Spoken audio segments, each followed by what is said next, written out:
to the Blackpowder and Bloodlines YouTube channel. So this video, I'm going to just go through all things registration, character registration. So all characters, all players that are coming to our game in May will have to register their character. Even if you've come to the last one and you already have a character, you will need to register again. This is basically, for those that are new, our rules, like how you build a character with the mechanic system. It's not really, this video, at least in the registration, it doesn't go into that much detail of like building a character and their personality and all that kind of stuff. We'll do another video about all of that, because that is of course very interesting and lots of things to tell you about that. But just from the mechanics point of view, that's what this video is about. So whether you're new or existing, please stay tuned to this video so that you get all the information and updates, because some things have changed.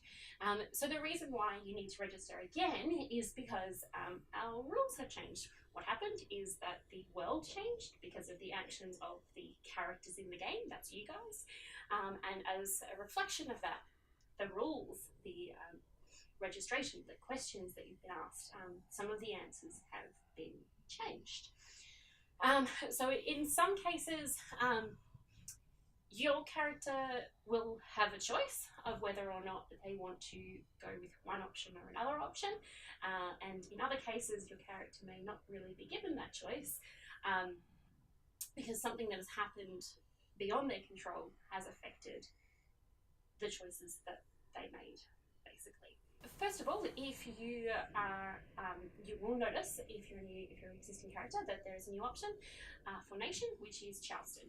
So it should be pretty self-explanatory if you were one of the characters that went down the hill at the end of the game, or if you're interested in playing a role from the new emerging colony that has cut all ties with the old world, Charleston's your go-to place. And you'll notice that they have different options when it comes to social class and religions as well.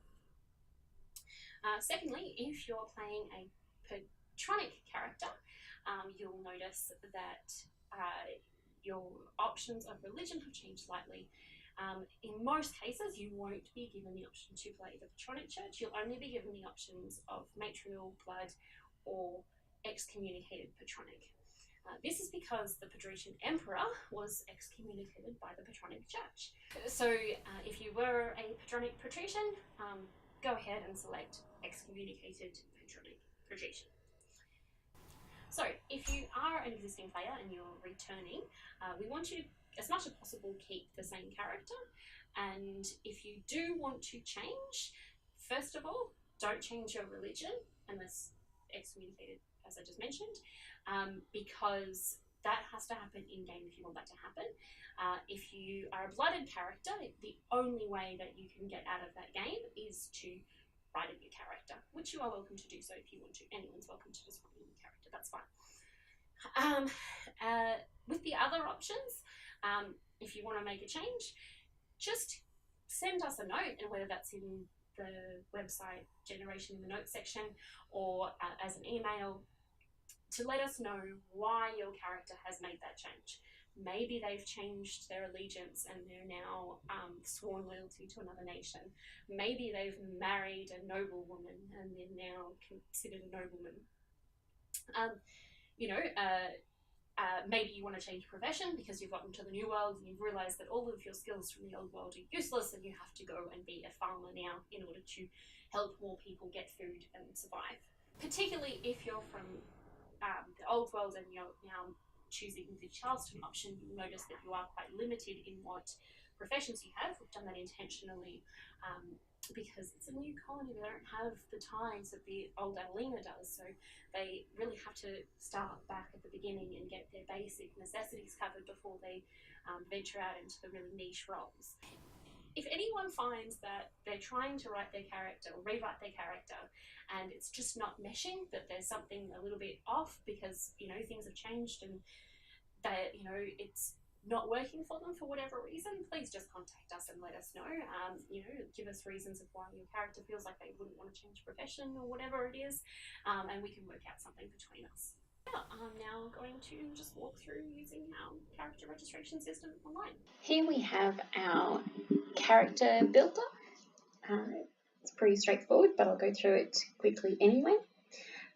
It's basically a series of questions. If you want to find out a bit more about what those questions are and what they mean and stuff, you can read our rules or check out the information on our website. But consider each of these options a question. And the first question you want to ask is, what is going to be most important to your character? Because that's a great place to start narrowing down. So if, say, your nation is the most important because you're a loyal Tasonian, you would start there. The reason why you want to work out what's going to be most important to you first up is because each time you make a selection of these 4 boxes, that will change how many options you get given with the other boxes. So as you can see, Tasonians have a lot of different professions to choose from, and then the Uruk have a completely different list of professions to choose from. So as you're making your choices, you will start to narrow down what other options you're given as you make your character. So as well as doing this, we'll obviously also need to get your character name. An interesting note about your character, I really recommend this being something that is going to influence your role playing, especially something that other players and characters might pick up on, something that will make that character stand out a little bit, and a motivation for the character. This can be a short motivation of what you want to do at the event or long-term goals. It's really good if this motivation also really drives you to interact with other characters, because that's going to make your game more fun. Once you've done all of that, you can add in your name and your email, and then you can just click on register. So that will send you a little email pretty much straight away to let you know that it's been submitted. And then a little bit after that, maybe a week or 2, if you've bought a ticket, you'll also get a confirmation email with a few more details in it. If you do find, last year we did have a couple of issues. Some people weren't able to submit it. If you do find you're having troubles with it, I recommend copy and pasting some of these details and trying again, just hitting reset character and adding it in again. If that still doesn't work, please do just, if you can, just copy and paste these details and send it to us via email or messenger, and we can take it from there. Okay, so thanks everyone for watching the video. I hope this makes a little bit more sense now. If you have any questions about registration, please do contact us either here or on Facebook or email, however you like. We really look forward to hearing from you. We look forward to seeing you at the next game, and in the meantime, may you find the beauty in struggle.